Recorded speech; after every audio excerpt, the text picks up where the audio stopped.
Welcome to नीलपुर गांव में बहू थोड़ा चाय लाना। जी बाबूजी, लेकर आती हूँ चाय। प्रियंका किचन में जाती तो थोड़े बर्तन थे, उसे धोकर फिर चाय देने चली जाती है ससुर को। प्रियंका, मैं जा रहा हूँ ऑफिस, माँ जी और बाबूजी का ध्यान रखना। नो, मैं तो चाय का प्याला माई जी के कमरे में ही छोड़ कर आ गई हूँ। लेकर आती हूँ और पूछ भी लूँगी कि दोपहर का खाने में क्या बनाऊँगी। जाती हूँ पूछने। प्रियंका जैसे ही सास के कमरे में आती है तो उसे पॉटी की स्मेल सुनाई देती है। तो फिर वो कहती है, माँ जी ये सब क्या, आप कुछ बोलेंगी? अरे बेटा, वो क्या है ना कि तुम्हारे ससुर जी ना ठीक से चल नहीं पाते हैं, इसीलिए बाथरूम जाते ही जाते तुम्हारे ससुर जी की पॉटी और सुसु बिस्तर पे ही हो जाती है। क्या?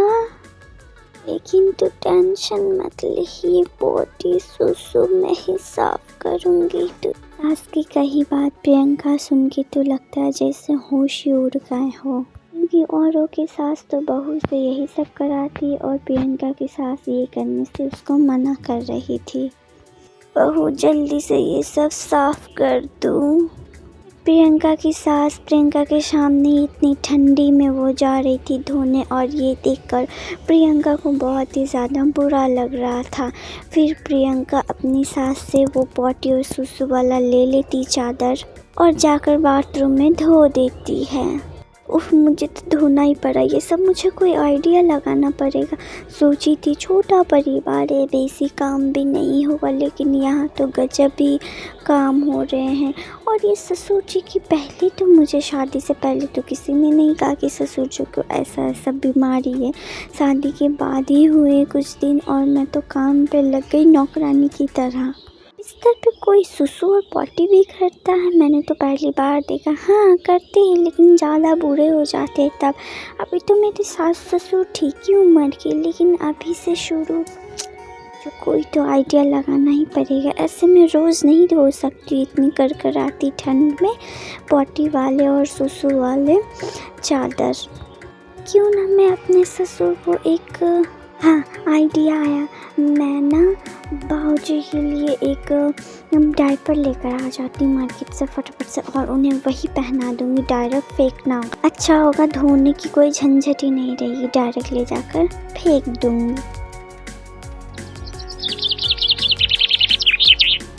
अरे ये डायपर किसके लिए है? हाँ, ये डायपर बाबूजी के लिए है।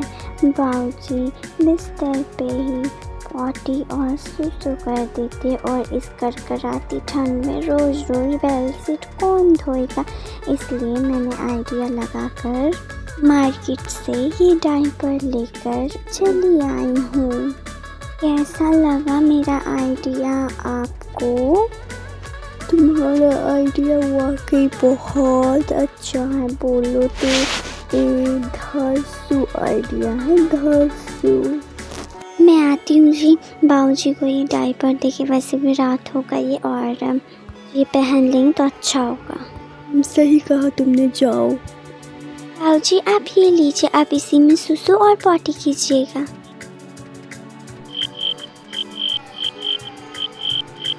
फिर प्रियंका सबकी पसंद के खाने बनाने लगी, और आज प्रियंका थोड़ी खुश भी थी। जब सब कोई खाना खा लिए घर के सदस्य, तो प्रियंका रात को ही बर्तन धोकर रख दिया करती। ये लो बिमला, बहू ने तो बहुत ही अच्छा आइडिया लगाया है। बहुत अच्छा लगा मुझे ये आइडिया। ये लो, बाहर फेंक दो। नो, घर में तो सब्जी ख़त्म हो गई है, अब मुझे अभी सब्जी लाना पड़ेगा जाकर। अच्छी सब्जी लेकर आऊँगी। ये सुन ना, बिमला की बहू बहुत ही अच्छी है, पूरे चर्चे हो रहे हैं। अरे मेरी तो हर जगह तारीफ हो रही, सच में अच्छी हूँ क्या? जल्दी से चली जाती हूँ बाजार सब्जी लाने।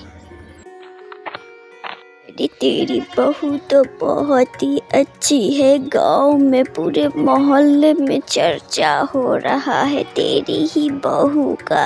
अजय वो तो सही बात है, मेरी बहू तो लाखों में एक है। आप लोग यहाँ पर क्यों खड़े, चलिए ना अंदर बैठ के बातें करेंगे और चाय भी पी लीजिएगा। चलिए ना, आप लोग ऐसे खड़े होकर बात करते हैं, मुझे ज़रा भी अच्छा नहीं लगता है। देखिए, अच्छा को तो लोग अच्छा ही कहेंगे ना, और कुछ भी हो, किसी के घर में अगर बुरा होता है तो बुरा होने का ही हल्ला होता है, अगर अच्छा होता है तो अच्छा होने का ही हल्ला होता है ना। ठीक है, मैं चलती हूँ। ठीक है माँ जी, और मैं आप दोनों को ही कहना चाहती हूँ कि बाबूजी का इलाज कराना ही होगा हमें। कब तक बाबूजी ऐसे रहेंगे? दुनिया में हर बीमारी का इलाज है, तो फिर बाबूजी का इलाज हम लोग क्यों ना कराएं? प्रियंका, तुम सही कह रही हो। हम लोग बाबूजी को आज ही डॉक्टर के पास लेकर जाएंगे और उनका ट्रीटमेंट के बारे में पूछेंगे, कितना खर्चा होगा, क्या प्रोसेस है, हर कुछ। प्रियंका, हाँ, बाबूजी को लेकर जाना ही पड़ेगा। तुमने बहुत अच्छा आइडिया लगाया है प्रियंका। हमें जल्दी करना पड़ेगा, बाबूजी का सब डॉक्टर का इलाज करने में व्यस्त हो जाते। जी, आपको अपना ख्याल रखना है। ये लीजिए बाबूजी चाय। गोपाल की पैर बिल्कुल ठीक हो गई थी। बेटा, मैं बहुत ठीक हो गया हूँ, मुझे बहुत अच्छा लग रहा है। ऐसी बहू ऊपर वाले सबको दे। बाबूजी, हर काम करने से हर काम हो जाता है।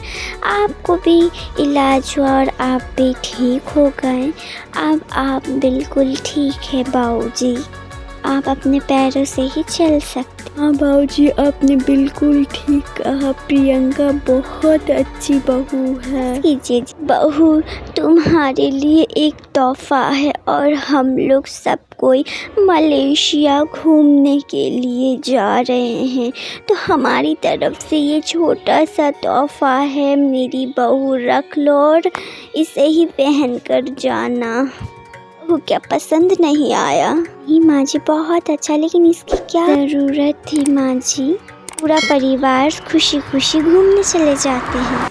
हेलो दोस्तों, आप लोगों को हमारी कहानी कैसी लगी? अगर अच्छी लगी हो तो लाइक, कमेंट, शेयर और चैनल को सब्सक्राइब करना ना भूलें, और पास में बेल आइकन को ऑल पे क्लिक कर दें हर दिन नई कहानी देखने के लिए। धन्यवाद।